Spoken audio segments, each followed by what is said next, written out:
The Last of Us, a 9-time Grammy-nominated Kids' Choice Award Oscar-winning tribute to Doris Day, has captivated audiences worldwide. It's got rough and tough cowboys, Ellen Page, ladders, and button prompts.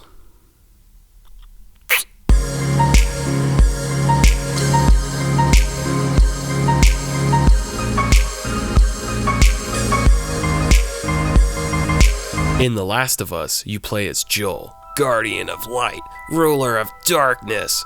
He must escort a young, pregnant Ellen Page across the country in search of Diablo Cody, the Resistance leader.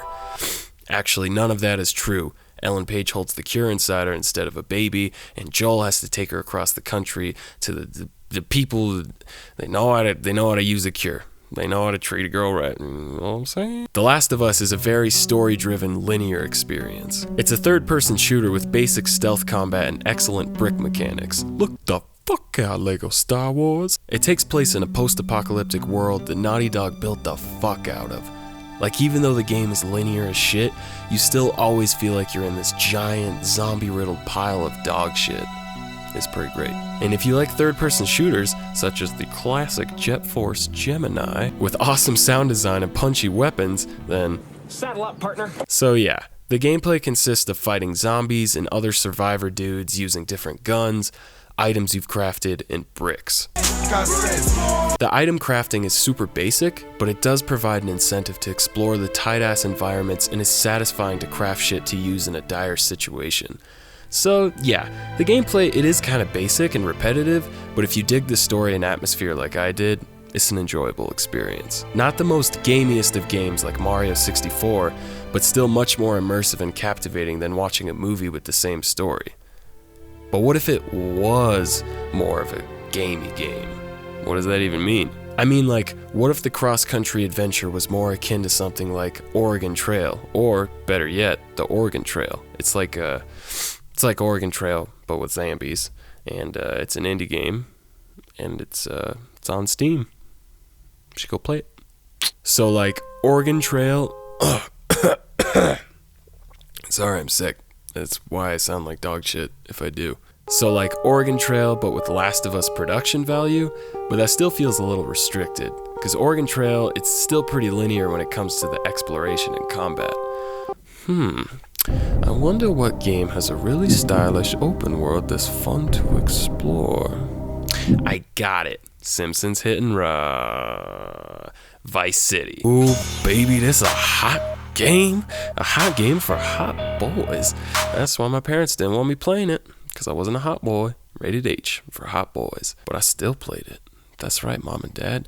Turns out in middle school, Jakey was a hot boy the whole time. Me and my cousin obsessively played this game in secret, and anytime someone asked us what we were playing, Joe would just be like, Super Crime, which, in retrospect, I don't know if I see how that's any better than just saying Grand Theft Auto, but fuck it. Any hooch, this game was my first experience where I could play it for 7 hours straight without even batting a little hot boy eye. In my humble opinion, it's the most stylish and iconic of Grand Theft Autos. Despite the aged graphics, riding a motorcycle while blasting some sexy jams in a world trapped in the 80s still feels like nothing else. Really hoping GTA 6 takes place in a retro time period, because Vice City is like a goddamn time machine. 1 to 2002 when it came out, 1 to 2006 for me and my puberty boners, and 1 to 1986.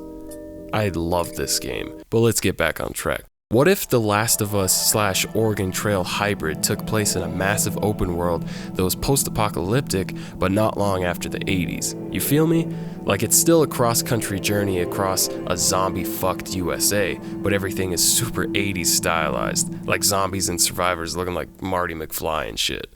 The 80s component isn't the only thing worth combining from Vice City, but I just wanted to accent on how cool and original a world like that would be. The exploration aspect of Vice City and almost all of the other Grand Theft Auto games have always been a really awesome staple of the series. Basically that even though there's not little items and shit you can craft or Minecraft or whatever around the map, you still find some cool shit if you just look around and, see what's out there. For example, this alleyway in Vice City, sure, on the right of it, it's like, oh, there's a jump there, I can jump on this building and shit.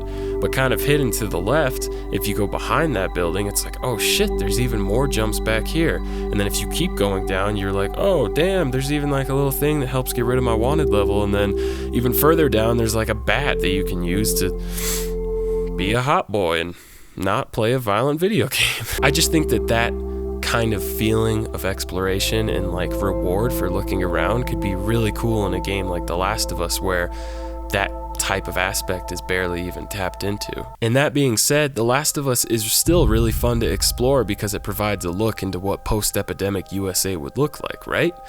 And that's cool because we don't really know what that looks like. But I think Vice City proved that people did really dig a stylish historical time period as a setting for a modern game.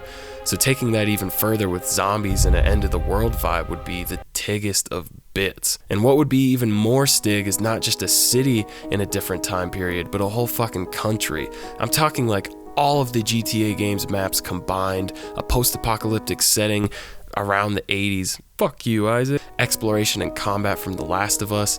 Fucking Halo 2 while we're at it. Does anyone else have a boner right now? If this game was done right, it'd be fucking heavenly. There's so many things you could do in this setting. Say the goal is even to just get from one end of the map to the other. But how are you going to do that? Maybe there's horses in the game. Maybe you could explore and find car parts to restore your mom's Honda Civic. Maybe you could just walk the entire way.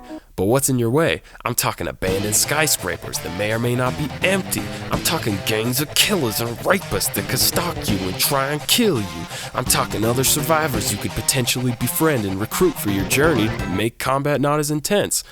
And maybe if you do die, you have to start over from the beginning, Oregon Trail style. That way your journey feels like it has some real weight to it. So let's just recap real quick. We got giant post-epidemic open world set, around the 80s or maybe another really cool time period.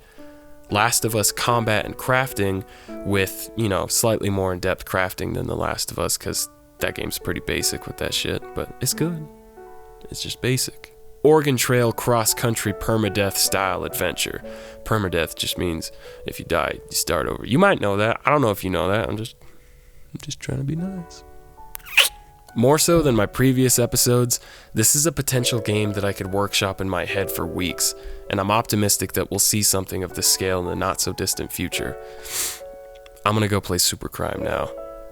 I got other episodes, if you don't mind the sound of my voice, or if you like hot boys. I don't know if I'm a hot boy, but maybe I'll go call my mom and see if I'm a hot boy. I'll see you guys next week.